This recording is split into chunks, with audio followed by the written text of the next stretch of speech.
Bom dia a todos. É um prazer enorme estar aqui na PGM, casa de reconhecida excelência técnica, tanto na atuação profissional como também na atuação acadêmica de diversos procuradores. Parabenizar a doutora Vanice pela condução e organização do evento. O doutor Gustavo falou que ela está acumulando ainda a função também de organizadora do concurso.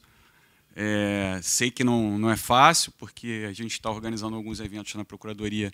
Só a organização já dá trabalho, imagina você conciliar com a organização do concurso. Agradecer o convite ao professor Gustavo, meu professor, meu mestre, foi meu professor no mestrado. Até difícil encontrar palavras para falar do Gustavo, uma pessoa fantástica, simples, humilde, uma pessoa sensacional, falando de coração mesmo. Já tive a oportunidade de participar de mesas com ele também e agradeço de verdade o convite. Parabenizar Fernanda, foi minha contemporânea de mestrado, eu estava saindo, ela estava entrando, parabenizar pela exposição, tema espinhoso, essa questão do IDPJ, Eu estava comentando com ela, até publiquei um artigo sobre, depois pensei, refleti, mudei, publiquei outro. Fiquei com medo aqui dela me criticar, dela falar alguma coisa, mas acho que a gente está meio alinhado. E parabenizar também o Rafael. Rafael também companheiro uma pessoa querida, companheiro de diversas batalhas, estamos juntos lá na Comissão de Direito Tributário da OAB, e também já tive a oportunidade de participar de eventos também, sendo convidado pelo Rafael, super gentil, uma pessoa também, e de excelência técnica também indiscutível. E também parabenizar pelo aquele gráfico sensacional que ele fez, que se puder me passar também, chame como quiser, gráfico, acho que ficou bonito, ficou. Se puder me passar depois. E o tema também é muito espinhoso. Eu anotei aqui algumas considerações, mas como o Gustavo disse que depois a gente vai poder trocar uma ideia, tanto com relação ao que a Fernanda falou, com relação ao que o Rafael falou. A Procuradoria, embora não tenha sido publicado ainda o acordo, não tem embargos de declaração, a Procuradoria já elaborou um parecer sobre, já dispensando de recurso em vários pontos. Como o Rafael colocou bem, a gente está já há algum tempo percebendo que a execução fiscal não é o melhor caminho. Os dados que ele colocou aí são exemplificativos, então a gente tem pensado bastante nisso e com várias iniciativas de tentar recuperar créditos de outra forma. Então, avançando aqui para o meu tema, efetivamente, que é garantia na ação de embargos executado e execução fiscal, eu procurei também dar uma abordagem bem prática dentro do que é a proposta do evento. Então, selecionei ali alguns pontos que eu acho que são polêmicos, mas com um caráter bem pragmático, assim, sem muitas discussões doutrinárias. Obrigado. Mas, inicialmente, eu não poderia deixar de mencionar, dentro um pouco do que o Rafael colocou, que é uma ideia da Procuradoria de redução de litigiosidade, uma ideia de investir em métodos alternativos de solução de conflitos e procurar a consensualidade. Dentro do meu tema, especificamente, a gente tem uma portaria que ele até citou, que é a 33, de 2018, de fevereiro do ano passado, em que ela já avança um pouco no sentido da redução da litigiosidade, que ela permite a oferta de bens no âmbito administrativo ainda. Então, é uma oferta antecipada de garantia para a futura execução fiscal.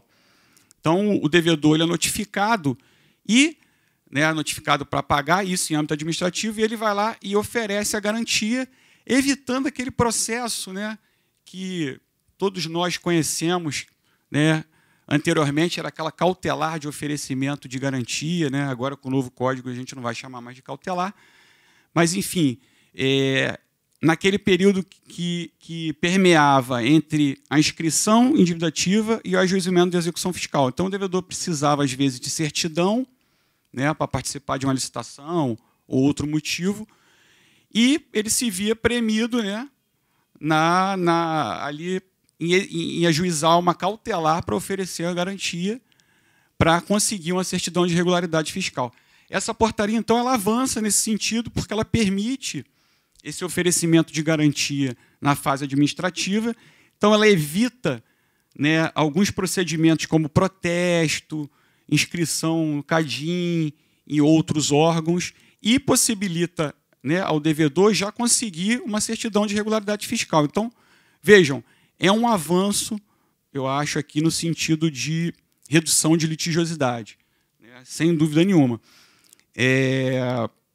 Então, acho que esse é um ponto importante já, né, dentro do meu tema. Agora, oferecendo ou não a garantia lá no âmbito administrativo, fato é que essa garantia ela vai migrar para a execução fiscal, né? Vai ser ajuizada a execução, a não ser que o devedor mude de ideia e resolva pagar, vai ser ajuizada a execução e essa garantia vai ser levada para lá, vai ser penhorada lá na execução fiscal e o devedor vai poder embargar. Caso ele não adote essa postura, ele vai ser citado, né, para pagar ou garantir a execução. E aí começa efetivamente meu tema, né? Com as formas de garantia, está lá no artigo 9º da LEF, ele vai poder fazer o depósito em dinheiro, oferecer fiança bancária ou seguro, indicar bens à penhora ou oferecer um bem de terceiro, né, com aceitação do terceiro, obviamente. Essa hipótese não é muito comum do oferecimento de bens de terceiro, então não vou me ater a ela. As hipóteses mais comuns é depósito em dinheiro, fiança, seguro, garantia e indicação de bens, né? O depósito em dinheiro, a grande vantagem é que ele faz cessar a responsabilidade pelos juros, correção monetária, ele suspende a exigibilidade do débito, né? Garante plenamente ali a execução se for feito na forma legal, obviamente, lá na forma do artigo 32. Então, em âmbito federal, você tem uma lei regulamentando a forma correta de fazer o depósito, em âmbito estadual, né, no âmbito dos tributos estaduais, uma outra lei, no âmbito dos tributos municipais, uma outra lei. Então, o depósito, para ele garantir a execução, ele precisa ser integral, que é o valor devido naquele momento, né, com juros, correção, e ser feito na forma prevista na lei. Então, é através de uma guia de depósito específica, mencionando especificamente o código de receita, só assim ele vai servir para garantir a execução efetivamente. Fiança e seguro-garantia. Nesse ponto também a Procuradoria avançou bastante, ela regulamentou as duas hipóteses aí de garantia, né, de embargos por parte do devedor, com algumas portarias, eu coloquei ali no slide. O principal aqui é que nas duas portarias a gente tem uma limitação, né? Artigo 3º e 5º, né, das primeiras portarias lá, que é a 644 da PGFN, que trata da fiança, é o artigo 3º, e da 164 é o artigo 5º. Ele traz uma limitação, que é o seguinte: tanto o seguro quanto a fiança, eles não obrigam o procurador a aceitá-lo se já tiver um pedido de penhora de dinheiro ou uma decisão de penhora de dinheiro anterior. Então, a gente vai ver que tem agora uma portaria que permite negócio jurídico processual, que poderia mitigar um pouco isso, mas a regra é essa. Tem uma limitação. Se já tem um pedido de penhora, né, ou uma penhora de dinheiro, ou uma decisão determinando a penhora de dinheiro, a fiança ou o seguro, eles não vão ser aceitos pelo procurador da Fazenda, né, não tem essa obrigatoriedade. Avançando para a ordem de preferência legal dos bens, que é onde efetivamente começam os problemas. A LEF tem uma ordem específica que está lá no artigo 11. Então, começa com dinheiro, né? E vai até direitos e ações, passando por imóveis, navios. Né? E o primeiro ponto ela é um pouco diferente da ordem que está prevista no CPC. Tem alguns bens que estão na frente, outros estão mais abaixo. Então, qual das duas ordens se aplicaria? É mais ou menos tranquilo que a ordem da LEF prevalece. O professor Marco Antônio, né, que é procurador do Estado, tem um livro onde ele trata da Fazenda Pública em Juízo, ele afirma expressamente que prevalece a ordem da LEF. Me parece que é isso, a lei específica, né, prevalecendo sobre o CPC. O segundo ponto é a obrigatoriedade ou não dessa ordem ser seguida. E aí realmente começam os problemas. Né? Em geral, porque o devedor, quando vai oferecer bem, ele não oferece dinheiro. Né? Ele não faz, ou ele faz o depósito, ou ele vem oferecendo bens que estão bem mais abaixo ali na ordem de preferência. Então, a discussão é qual é o nível de obrigatoriedade dessa ordem de preferência.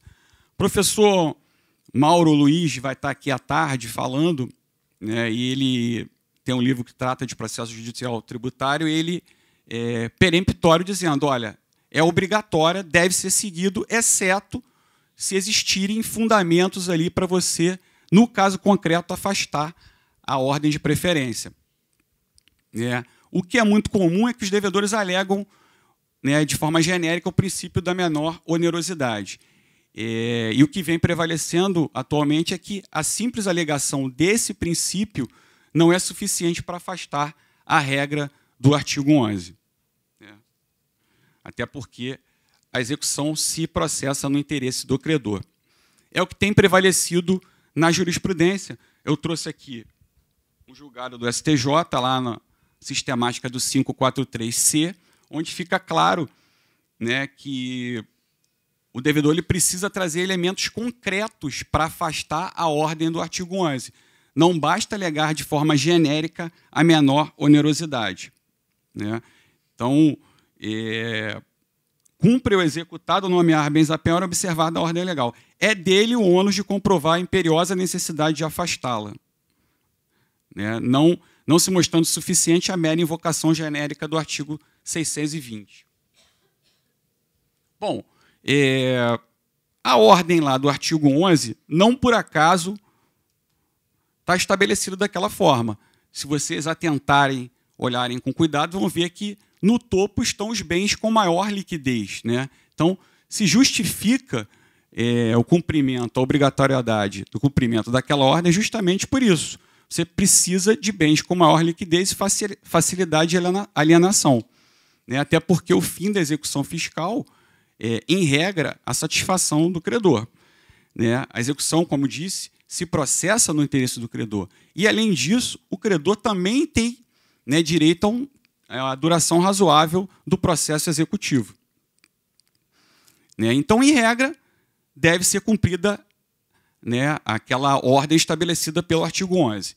Trouxe aqui algumas observações importantes com relação àquela ordem de preferência. Em primeiro lugar, reforçando, a Fazenda não é obrigada a aceitar a indicação de bens do devedor que não cumpra aquela regra. Então, é a primeira hipótese de recusa justificada da Fazenda.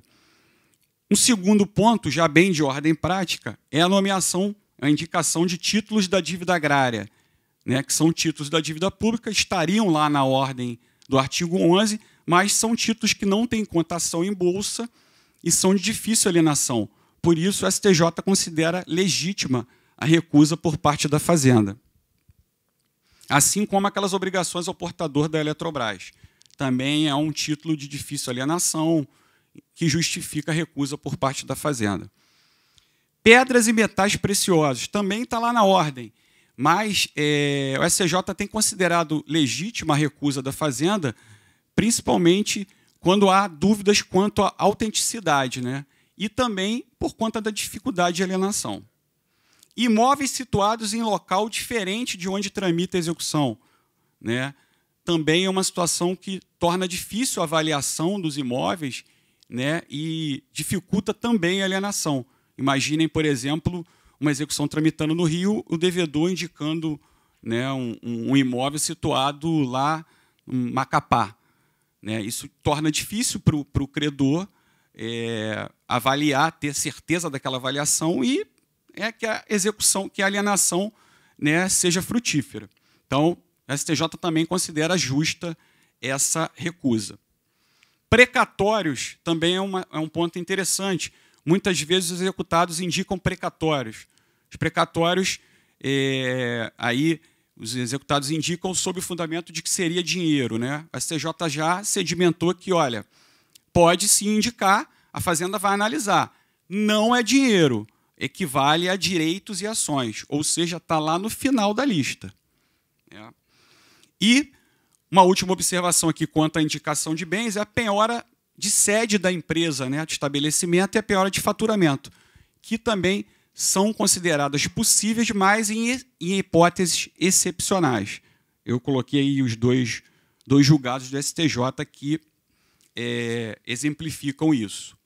Avançando para mais um ponto polêmico, né, e aí as coisas vão ficando mais polêmicas aqui, a ideia é essa, né? Até chegar ao clímax lá, né? A gente vai avançando. A gente avança para a parte da substituição. Aí começa realmente, o bicho começa a pegar. Né? Pela literalidade da LEF, a gente teria duas hipóteses de substituição. Primeiro, seria possível a substituição ao executado, né? Através do oferecimento de depósito, fiança ou seguro-garantia, e a substituição também facultada à Fazenda, independente da ordem legal, a qualquer tempo. Isso gera aí alguns questionamentos. Primeiro, se o executado só poderia pleitear a substituição naqueles moldes ali. Né? Se ele só poderia pretender a substituição oferecendo depósito em dinheiro, fiança ou seguro. Temos caminhado aí, né, para uma interpretação que me parece mais razoável de que é possível, sim, ele pleitear a substituição oferecendo outros bens, desde que a Fazenda aceite. E a corroborar esse entendimento, né, essa tese, que é inclusive a tese defendida pelo professor Mauro Luiz, a portaria 33 da PGFN de 2018, que a gente já mencionou aqui, ela trata do negócio jurídico processual. E ela permite que a Fazenda faça negócio jurídico processual com relação à aceitação de bens. Então, me parece, até a combinação de bens, substituição, então, não vejo problema numa substituição que fuja um pouco dessa literalidade aqui, dependendo da aceitação da Fazenda. Segundo lugar, até que ponto a Fazenda pode, a seu bel prazer, substituir, né, os bens penhorados sem qualquer fundamento razoável. Não me parece também ser a interpretação mais adequada. Eu acho que ela pode pleitear a substituição, independente do artigo 11, mas desde que apresente fundamentos razoáveis para pretender essa substituição. Não faz o menor sentido. Pede a penhora do imóvel. Aí, daqui a pouco, não, agora quero substituir esse imóvel pelo navio. Aí, não, agora quero substituir o navio pelo carro. Não faz sentido, até em respeito, né, ao princípio da cooperação, boa-fé, o executado também precisa saber, né, e se programar de acordo com o comportamento processual da Fazenda. Mas o que é mais interessante aqui, nesse ponto, são as pretensões de substituição de carta de fiança, seguro-garantia e dinheiro. É o ponto onde a gente tem maior polêmica, porque se desenvolveu uma tese de que dinheiro, fiança e seguro seriam totalmente equivalentes. E aí você poderia, mesmo com uma penhora de dinheiro, um depósito anterior, o devedor poderia, com uma fiança ou um seguro-garantia, pretender a substituição. Né? Isso para a empresa seria muito bom, porque ela reforçaria o fluxo de caixa dela, né? Conseguiria aquele valor que está lá imobilizado e com um custo muito menor, que é uma carta de fiança ou um seguro-garantia. Enfrentando primeiro o aspecto mais fácil, que é a substituição, por exemplo, de uma fiança por um seguro-garantia. Nesse ponto, não vejo problema, e o STJ também não tem visto. Ele considera que fiança e seguro-garantia são realmente equivalentes, né? Esse julgado que eu trouxe aqui tinha uma fiança, né? E a empresa pretendeu a substituição pelo seguro-garantia, e a fazenda ficou esperneando, sem nenhum motivo justo. E o STJ falou, não, olha, é possível sim a substituição, essa substituição aqui ela é razoável, até porque são equivalentes, né? Agora, o mais complicado, sim, é a substituição do dinheiro pela fiança ou pelo seguro-garantia. Vejam, esse tema é tão polêmico e tão discutível que até o STJ ficou dividido durante um bom tempo. De um lado, aqueles que entendiam que era possível, sim, a substituição da penhora de dinheiro por fiança ou seguro-garantia, com base no quê? Artigo 15.1 da LEF. Artigo 15.1 fala lá de substituição e trata depósito, fiança e seguro como se fossem situações equivalentes, né? Além disso, essa substituição para o devedor se mostraria menos onerosa, então se justificaria, mesmo sem aceitação da fazenda. Um dos principais defensores dessa corrente, lá no STJ, é o ministro Mauro Campbell, né? Durante muito tempo, você teve uma divisão no STJ, tanto que foi suscitado embargos de divergência para analisar essa questão. E acabou prevalecendo a tese, né, capitaneada pelo ministro Herman Benjamin, no sentido de que dinheiro, fiança e seguro-garantia não são equivalentes. A possibilidade de você substituir um por outro não quer dizer que eles sejam, que eles tenham o mesmo status, né? Existe um grau de preferência, até por conta da liquidez e porque a própria execução busca satisfação, né, do credor através de pecúnia. Então, acaba prevalecendo a penhora de dinheiro, sendo possível somente a substituição pela fiança e pelo seguro em casos excepcionalíssimos. Então, o STJ abriu uma possibilidade de substituição, mas só em casos excepcionalíssimos, né? Nos casos onde ficar comprovado de forma irrefutável a necessidade de aplicação da menor onerosidade. Eu trouxe aqui um trecho da ementa. A ementa é bem grande, não vou dizer como o Rafael colocou, que é aquela julgado monumental do STJ, não chega tanto, mas também é bem legal, né? Mas não é monumental, mas é interessante. E fixa alguns parâmetros, deixa uma porta aberta, mas deixa claro que prevalece o dinheiro, até porque, como o ministro Herman Benjamin colocou, o dinheiro é o objetivo da execução fiscal, né? A satisfação pecuniária. Não faria sentido você substituir pela fiança, pelo seguro-garantia, para depois, novamente, caso, né, do não cumprimento lá da obrigação, da ocorrência do sinistro, você executar aquela fiança ou aquele seguro-garantia. Bom, evoluindo para mais um ponto polêmico, que é a necessidade ou não de garantia integral, né, para o oferecimento dos embargos. A gente está falando aqui das garantias, né, há alguns minutos. E por que se coloca essa discussão? Porque no CPC, já desde 2006, né, na versão antiga, né, do CPC de 73, uma modificação de 2006 retirou, né, a obrigatoriedade da garantia integral para o oferecimento de embargos, né, enquanto que a LEF tem um dispositivo expresso nesse sentido, que é o 16, parágrafo 1º. Então, se iniciou aí uma discussão quanto à obrigatoriedade ou não, né, da garantia integral para o oferecimento de embargos. E aí se colocam alguns gigantes, né, De um lado, aí, o professor Fred Didier, Leonardo Carneiro da Cunha, defendendo que a mudança empreendida lá em 2006, pela Lei 11.382, ela operou uma modificação no CPC que acabou repercutindo já naquela época na Lei de Execução Fiscal. E por que eles dizem isso? Porque a Lei de Execução Fiscal, ela bebeu da fonte do CPC. E, sendo assim, uma mudança na fonte acabaria por modificar também, né, a Lei de Execução Fiscal. Né?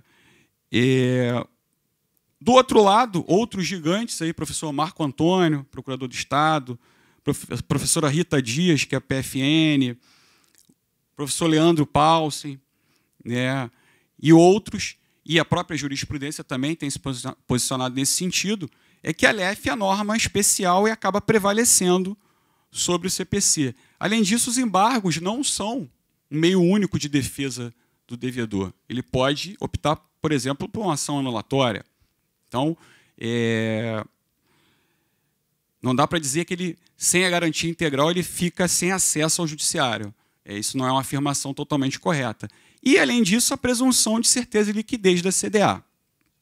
Então, acaba prevalecendo, e aí eu trouxe aqui um julgado do STJ, também lá no formato do 543C, esse sim monumental,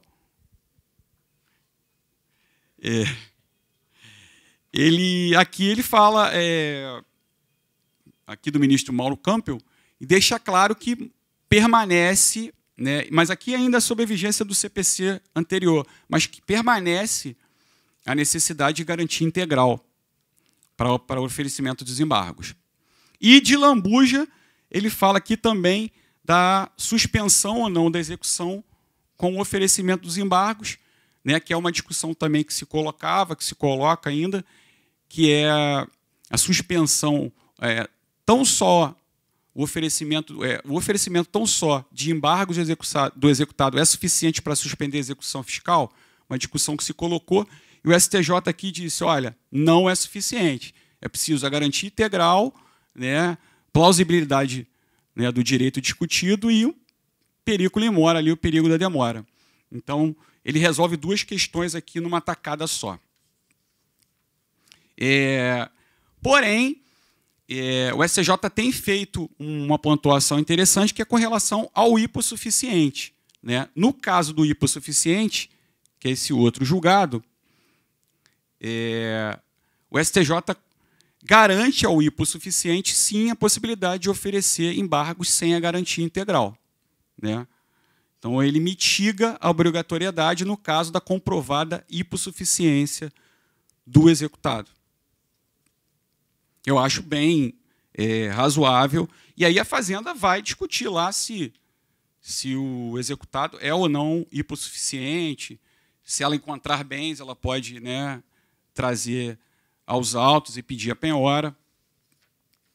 E agora avançamos aqui para a parte final, né, tentando me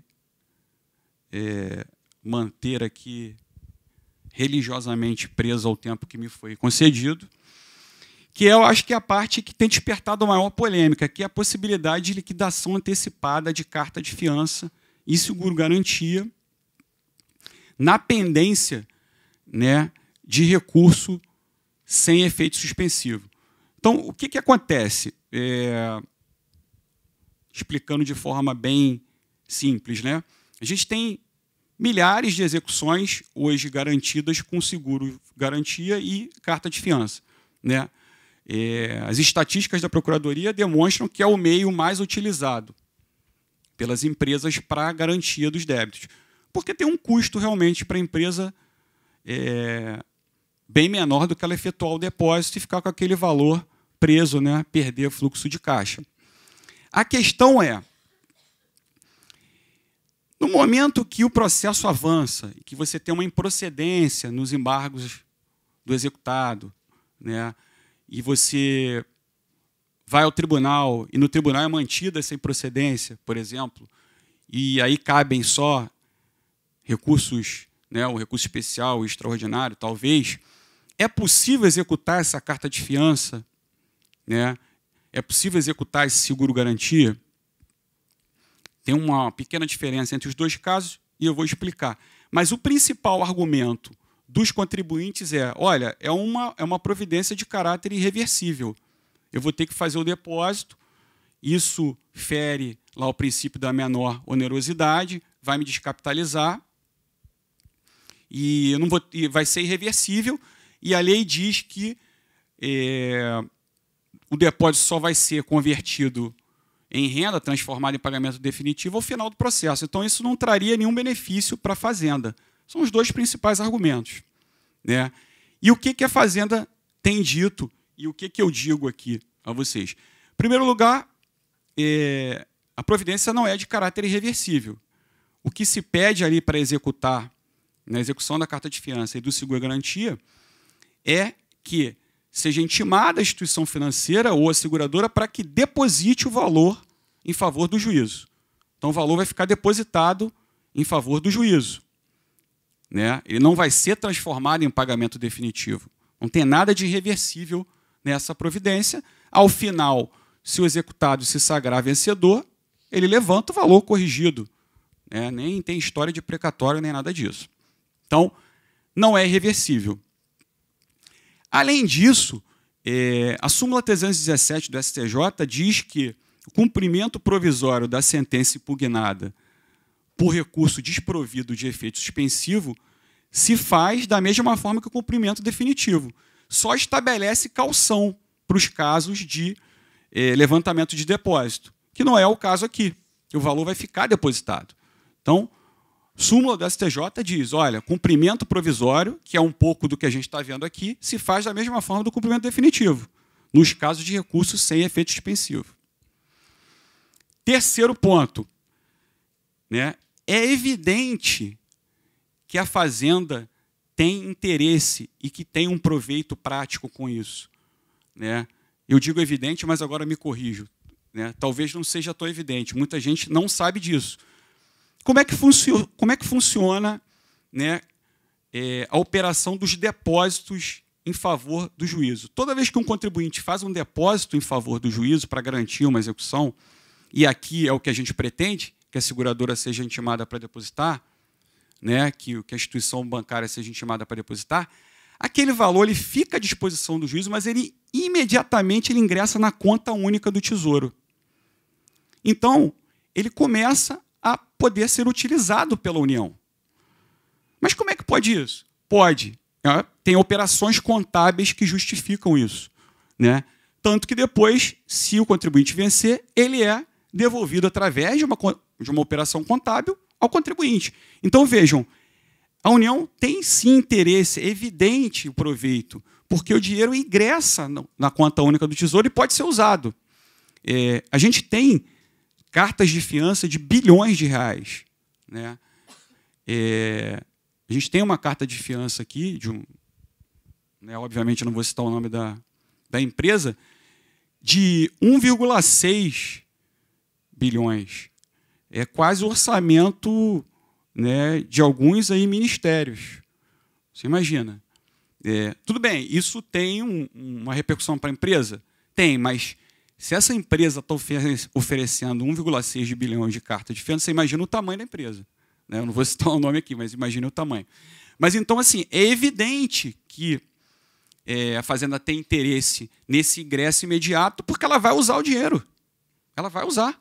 Isso está previsto em lei, né? Isso não tem nada de absurdo, não é pedalada fiscal, que agora é o perigo, né? Não é pedalada, isso está previsto, são operações contábeis, ele ingressa na conta única do Tesouro e lá você tem créditos e débitos. E ele vai sendo usado, inclusive para políticas públicas. E, por último, no caso do seguro-garantia, a situação ainda é pior. Por quê? No seguro-garantia, tanto na portaria da PGFN, que regulamenta o seguro-garantia, quanto na própria regulamentação, eu acho que da SUSEP, existe uma previsão expressa que o julgamento dos embargos, no julgamento de improcedência dos embargos, ou seu recebimento sem efeito suspensivo, configura sinistro. E se configura sinistro, você pode acionar a seguradora. Vejam, o devedor ele assume esse risco. O seguro-garantia é mais barato que a carta de fiança. Então, ele assume esse risco e no momento em que ele né, instado, ele não, a seguradora é instada a efetuar o depósito, ele vem alegar que não, que é menor onerosidade. Me parece aqui é um venire até contra facto próprio, porque ele desde o início sabia e assumiu o risco. Está lá na portaria. E ele, quando junta a pólice, ele junta cumprindo a portaria. Então, vejam, e agora me encaminhando para o final, devido aos olhares já aqui um pouco severos do doutor Gustavo, eu trago aqui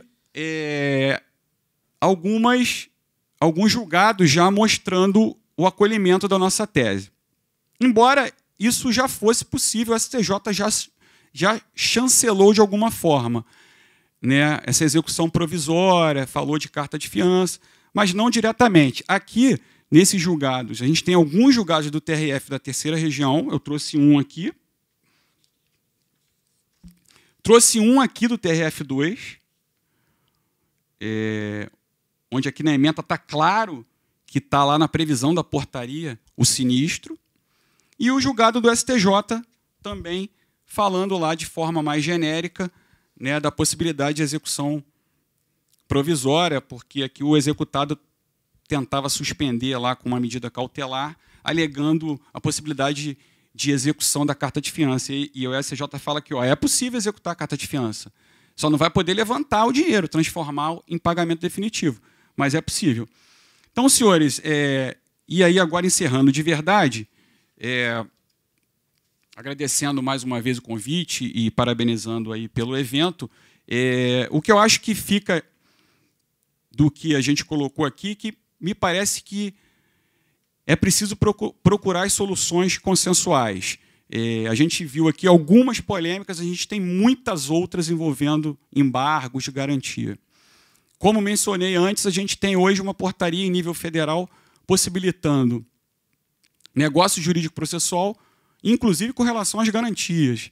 Então, a Fazenda não se nega, e ela tem todo o interesse em que os contribuintes nos procurem para buscar uma solução consensual e evitar todas essas controvérsias, todas essas questões. E, mais recentemente, a MP 899, chamada MP da transação, estabelece lá algumas formas de transação e também prevê o negócio jurídico lá, processual, além da previsão na portaria, agora a gente tem na MP também. Então, fica a mensagem aí para a gente buscar a solução consensual, colaborativa, né, reduzindo a litigiosidade, que eu acho que esse é o caminho. Muito obrigado.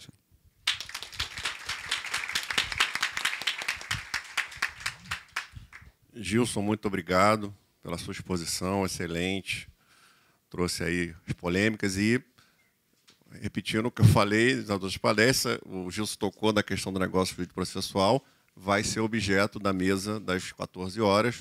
O doutor Marcos Vinícius, procurador do Estado, vai ser... Você vê que foi tudo programado, né? A gente não combinou, mas está encaixando. É tudo para fazer você voltarem à tarde, né? Para ficarem, então... Não combinei...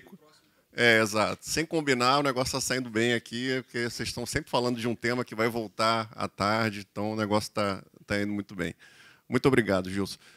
Bom, a gente tem um pequeno período aí, não vai ser monumental, não vai ser um tempo monumental de debate, mas vai ser um tempo razoável.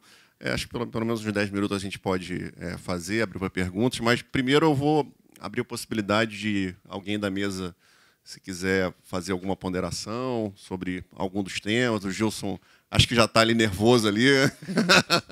Estava quase trocando de tema aqui com o Rafael, né? Não, fazer só alguns comentários. Eu ia falar antes, mas ia tomar meu tempo, então estrategicamente, não, com relação ao que a Fernanda colocou, assim, expôs muito bem, e tem nos preocupado bastante. esse julgado do STJ com relação ao IDPJ. A gente tem discutido muito lá na Procuradoria o que fazer nesses casos, né, de grupo econômico, porque logo que saiu o CPC, a orientação foi, olha, nada de IDPJ. Não é compatível, não é compatível, não é compatível. Começamos a tomar algumas cacetadas, principalmente nas questões envolvendo responsabilidade do 124, grupo econômico, artigo 50. O que acontecia? Os procuradores tinham pouco cuidado na hora de pedir responsabilização, misturavam conceitos. Isso acabou atrapalhando e tem atrapalhado um pouco na análise, né? Hoje a gente está muito preocupado com isso. Separar bem as situações. Olha, isso aqui é responsabilidade, 135, não é desconsideração, né? E mesmo no caso do grupo econômico, eu acho que em muitos casos você consegue encaixar como ato ilícito, né? Tentando fugir lá do artigo 50, sempre tentando fugir do 50 e do 124. Né? E a gente tem discutido muito o que a gente vai fazer com relação aos casos onde o pedido já foi feito com base no 124 e o juiz manda instaurar. O executado fala que quer e o juiz manda instaurar. E aí? Qual a estratégia? Vamos continuar brigando? Vamos ou não vamos? Vamos aceitar e vamos tentar, de repente, extrair o que é melhor daquilo ali, produzir prova, porque aí você pode produzir prova. Né? É uma vantagem. É uma vantagem. Agora, e aí? Ele vai poder rediscutir isso nos embargos? Eu tenho colocado isso muito porque eu continuo o contrário. Eu estou ficando minoria lá na Procuradoria com relação a isso. Eu continuo o contrário, mesmo no caso 124. Se for 50, pedido com base no 50, tudo bem. Agora, 124, grupo econômico, você dá para puxar para lá ato ilícito, eu sou contrário. Mas a gente tem discutido. E aí? Ele vai poder discutir de novo? Mas será que não é bom a gente aproveitar e produzir prova, deixar o negócio mais robusto? Tem a questão da prescrição, como o Rafael colocou. Então, assim, muito complicado. Estamos acompanhando. Não é ainda um julgado, né, não foi julgado de sessão, né, não foi pelo 543, mas a gente nota uma tendência.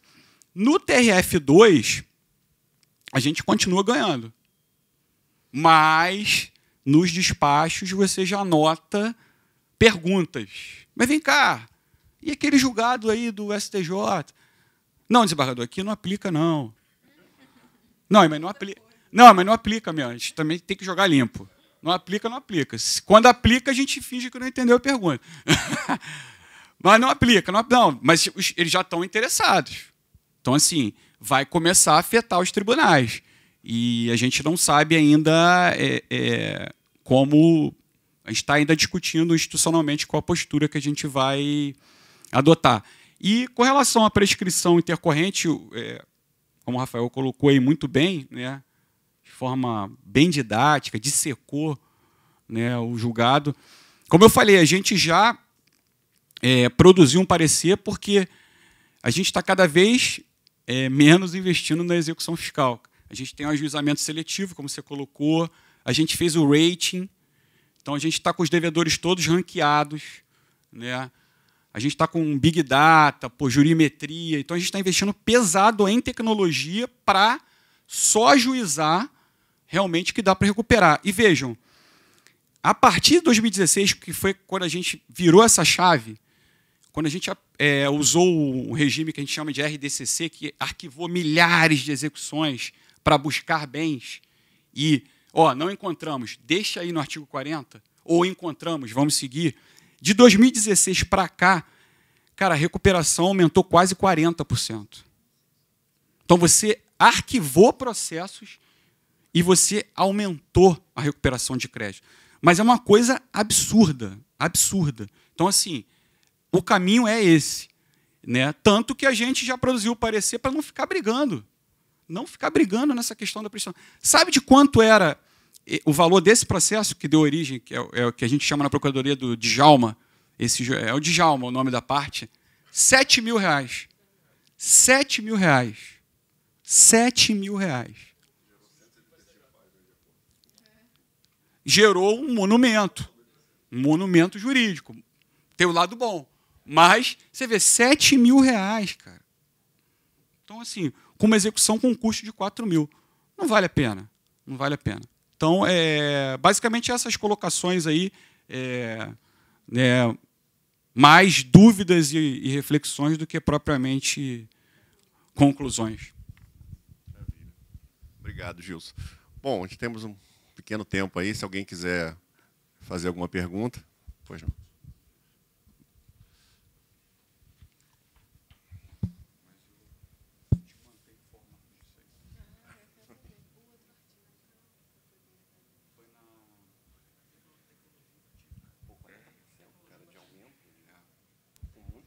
Eu queria fazer uma pergunta para o Rafael.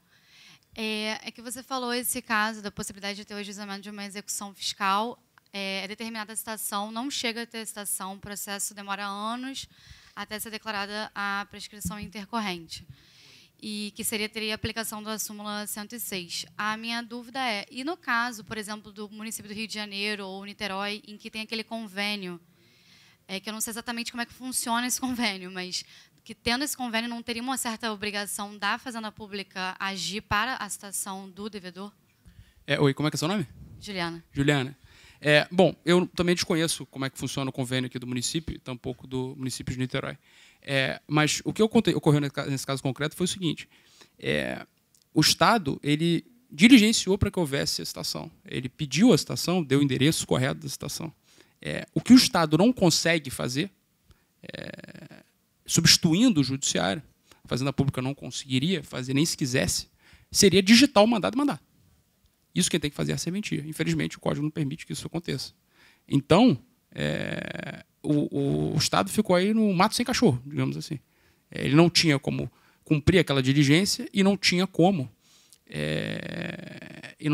portanto, fazer com que a execução fiscal prosseguisse. É diferente, por exemplo, quando o Estado pede para que o juiz encaminhe ofícios, dependendo do que for, ofícios para um determinado cartório, ou seja lá para onde for, que o Estado poderia, o órgão de advocacia pública poderia, por sua própria conta, fazer essas pesquisas lá na Procuradoria. A gente manda ofícios para diversos cartórios, diversos distribuidores, para tentar localizar bens dos devedores. Tem outras coisas que o Estado e o município não podem, em alguma medida. Por exemplo, quebrar sigilo fiscal de um determinado contribuinte. A PFN, presumo que não tenha, na minha época não tinha muita dificuldade para isso, e imagino que hoje tenha ainda menos, porque naquela época já os procuradores da Fazenda Nacional tinham acesso a vários sistemas, especialmente aqueles da Receita Federal, que permitiam que a gente identificasse nas declarações de rendimentos, naquela declaração de ajustes, os bens dos contribuintes. E, portanto, a gente não tinha dificuldade com isso. A gente, Fazenda Pública, poderia firmar convênios com a União, com outros entes federativos, para obter essas informações. É o que poderia justificar a alegação de que, olha, essa é uma providência inútil, já que você poderia fazer por si. Mas, especificamente, a digitação do mandado, eu não vejo como justificar que a Fazenda Pública pudesse agir de outra maneira, se não pedir, implorar lá para o cartório digitar o mandado. É isso. Se eu puder fazer só uma segunda pergunta agora para mim, doutor Gilson. Essas hipóteses de liquidação antecipada do seguro e da fiança, eu fiquei pensando, não teria também o interesse do próprio devedor, porque se houver essa liquidação antecipada e o depósito do valor em juízo, e ele cobrindo o valor da dívida tributária e o valor também de juros e tudo mais, não ensejaria a suspensão da exigibilidade do crédito tributário? Então, ele não teria também, assim, não sei se isso de fato aconteceria, mas não teria também interesse devedor, se a resposta for positiva? Porque assim, tem essa diferença, é verdade, você colocou muito bem. Só o depósito em dinheiro suspende a exigibilidade. Então, assim, a fiança e o seguro-garantia não suspendem a exigibilidade. Porém, elas dão direito à certidão de regularidade fiscal. Então, o que acontece? Para a empresa, por que é mais conveniente ficar com o seguro e com a fiança? Porque o seguro e a fiança, como é que funciona? É um percentual da dívida. Então, e aí depende do rating do devedor, né, quando ele vai contratar, e do valor da dívida. Então, é 3%, 5%, 2% do valor da dívida. Então, ele imobiliza muito pouco do capital dele, e ele tem uma certidão, ele tem a certidão dele de regularidade fiscal, se ele precisa para uma licitação. Então, para a empresa, assim, e aí falando abertamente, né, eu acho que o empresário procura o melhor para a empresa, né? Se ele está discutindo o débito, e a lei garante a ele essa possibilidade, e é uma possibilidade menos custosa, né, e está regulamentada pela Procuradoria, por que não usar a fiança e o seguro, né? Ele mantendo aquele fluxo de caixa. Por isso que, para ele, é mais interessante substituir o depósito pela fiança. E muitas empresas, nesse momento de crise, né, que o país está passando já há algum tempo, muitas empresas tentaram substituir depósitos que elas tinham feito lá atrás por fiança e seguro. Para quê? Para respirar, para ter dinheiro para respirar. Porque ela imobilizava no seguro, na fiança, 3% do valor e levantava uma bolada. Pagava salário. Né? Então, assim, eu entendo o lado do empresário também. Então, assim, o que você falou tem uma certa razão, tem uma certa lógica, mas para eles é mais vantajoso imobilizar uma pequena parcela do capital, porque ele não suspende a exigibilidade, mas ele tem a regularidade fiscal, que é o mais importante. Entendeu? Oi, bom dia. Na verdade, eu não estou aqui institucionalmente, mas eu sou do Tribunal de Justiça.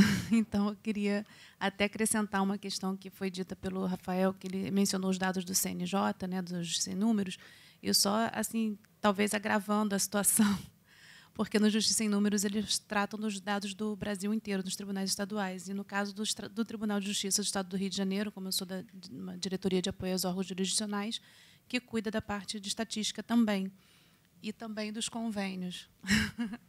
Então, eu quero dizer o seguinte, são 62% de execuções fiscais em relação a todos os processos do Tribunal de Justiça em trâmite. Né? Então, quer dizer, é muito mais grave do que o cenário nacional. E, com relação aos convênios, na verdade, o que prevê os convênios do Tribunal de Justiça com os municípios é que os municípios eles colocam funcionários do próprio município para atuar nos cartórios. Então, existe também alguns convênios que têm a previsão de funcionários ad hoc. Né? Na verdade, eles chamam... uma terminologia até irregular, assim, eles chamam de oficial de justiça ad hoc, que seriam aqueles funcionários que conhecem os municípios, a realidade dos municípios, e teriam maior facilidade de encontrar os devedores, porque eles conhecem, né, as peculiaridades do município, seria mais fácil do que um oficial de justiça. Mas isso aí também não inviabiliza o que o doutor Rafael falou, porque, na verdade, a obrigação é realmente do cartório, enfim, fico até com vergonha disso, né, na verdade, mas como eu não estou aqui institucionalmente falando, né, interesse até pessoal, então, e parabéns a todos, e sou muito grata assim, pelas coisas que foram ditas aqui, e pretendo estar do outro lado depois que eu também vou fazer o concurso.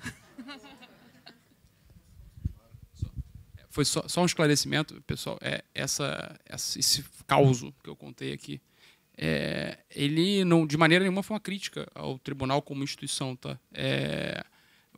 Eu sei, tenho plena consciência disso, de que há um número infindável de execuções fiscais tramitando no Tribunal de Justiça. Sei das dificuldades que o TJ enfrenta para processar todas essas execuções.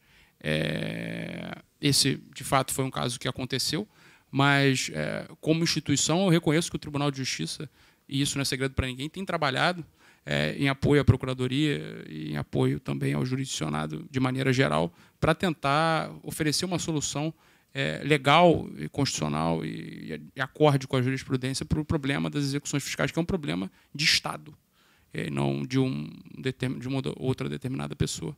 Era só isso que eu queria esclarecer. Agradeço como é que é o seu nome? Alessandra, pelos comentários. E, basicamente, isso. Vou passar aqui para o Gustavo. Muito obrigado também pelas observações. E realmente, há pouco tempo mesmo, né, o Tribunal de Justiça fez um acordo com várias prefeituras. Né, você deve ter participado ativamente, foi noticiado há pouco tempo, né, coisa de 1 mês, 2 meses, com várias prefeituras no interior do Rio de Janeiro, para melhorar a cobrança da dívida ativa. Né? Exato, então, o próprio Judiciário já está empenhado nisso. O Ministério Público também, do Estado do Rio de Janeiro, tem alguns termos de ajustamento de conduta que ele fez com alguns municípios já, pelo menos um município eu tenho certeza, que foi noticiado na página do Ministério Público, no sentido de que os municípios melhorem a sua cobrança da dívida ativa, quer dizer, o Tribunal de Contas também do Estado tem atuado nesse sentido. Então, acho que muito do que você falou, Rafael, aquela ideia de que a gente precisa realmente abandonar o dogma da execução fiscal a todo custo, isso eu acho que é uma realidade que não só as procuradorias já tomaram consciência, né, mas o próprio judiciário já tem essa consciência e os órgãos de controle, Tribunal de Contas, Ministério Público, já tem também essa ideia de que a gente precisa reformatar aquele modelo de execução fiscal, né? Então, acho que é uma notícia boa, que nós tivemos várias notícias boas nos últimos anos, essa mobilização, que antigamente era um problema meio que das procuradorias, né? Aquela ideia, mas o problema da procuradoria, né? Mas realmente, há alguns anos já, a gente vê uma mobilização dos judiciários pelo país, do Tribunal de Contas, agora do Ministério Público também, então acho que é algo muito interessante, né? Exato, uma integração desses órgãos, porque também não adianta nada a Procuradoria, né, adotar todas as medidas para melhorar a execução fiscal se o Judiciário também não colaborar e também, muitas vezes, a posição dos órgãos de controle também é importante, o Tribunal de Contas é fundamental, porque, às vezes, o gestor fica com o temor de abrir mão, de, eventualmente, né, ser acusado de ter renunciado à cobrança de um crédito, isso ser punido no Tribunal de Contas, ou no Ministério Público, improbidade, eventualmente. Então, é importante que a gente tenha esse conforto, né, para que os administradores, as procuradorias, possam realmente agir de uma forma inteligente no que se refere à execução fiscal. Bom, alguém tem mais alguma pergunta? Acho que, embora o nosso tempo já esteja aí esgotado. Bom, então, não vou insistir muito, porque senão a gente vai atrasar. Queria ficar aqui o dia inteiro, né, com essa mesa aqui debatendo. Tenho várias perguntas, várias dúvidas também, mas eu não quero estender muito para poder não atrasar o nosso almoço e possibilitar que a gente comece pontualmente às 14 horas a mesa da tarde. Então, mais uma vez, queria muito agradecer a mesa, ao Gilson, à Fernanda, ao Rafael e a todos os presentes, convidá-los para a volta às 14 horas. Muito obrigado.